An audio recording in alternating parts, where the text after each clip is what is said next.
So now we'll go through and use Tennis Scorecard Pro a little bit. So when you go to the initial website, you just click Start and it takes you to Show All Players.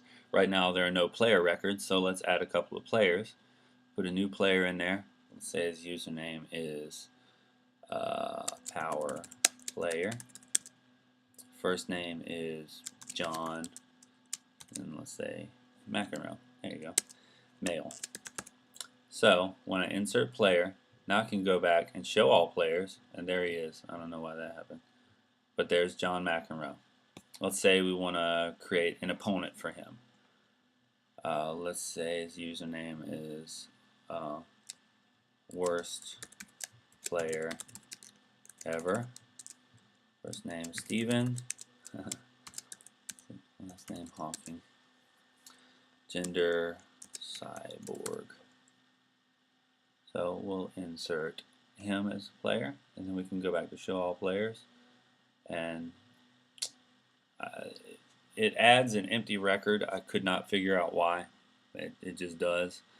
I'll worry about that later. So delete. Now let's say we want to update. Let's say Stephen Hawking gets married and he wants to change his last name.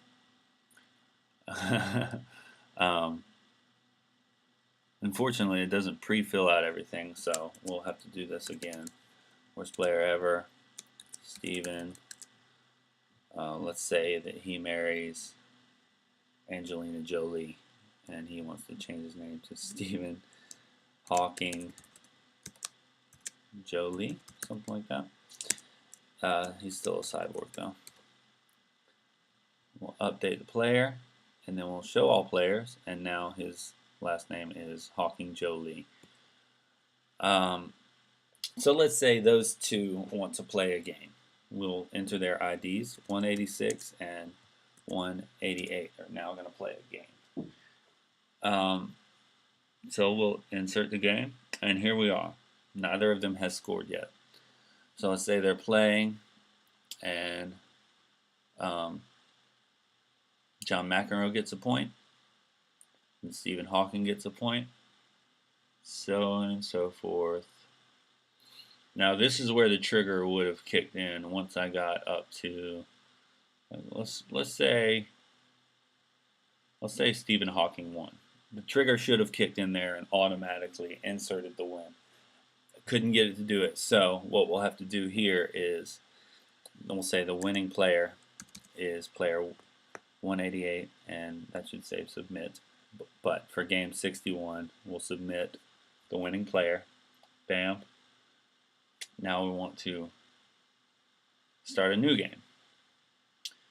Well, let's look and see. I'll show all the games played.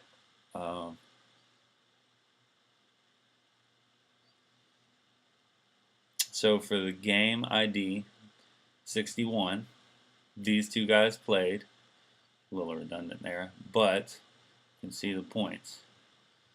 Points for player B, which is 188, which is Stephen Hawking Jolie, were 6. Points for player A, which was 186, which is John McEnroe, were 4. That's the only game that's been played.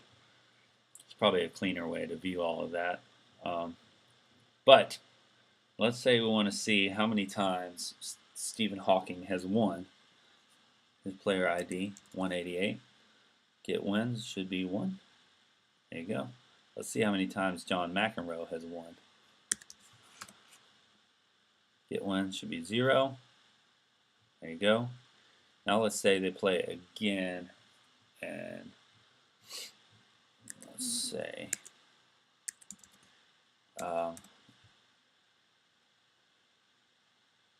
they play again, and let's say Stephen Hawking, or let's say John McEnroe wins this time.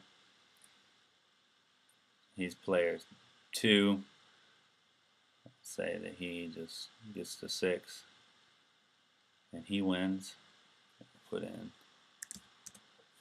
him as the winning player.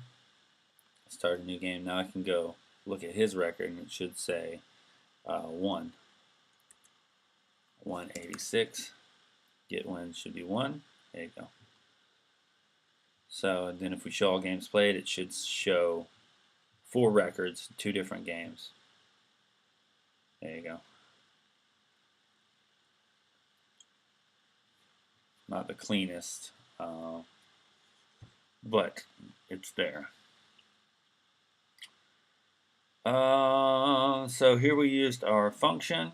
Here we used our view. Here we've used our insert. Oh, let's say we want to delete a player. We've tried to update. Let's say we want to delete a player. We just click delete, and he's done. And that's tennis scorecard.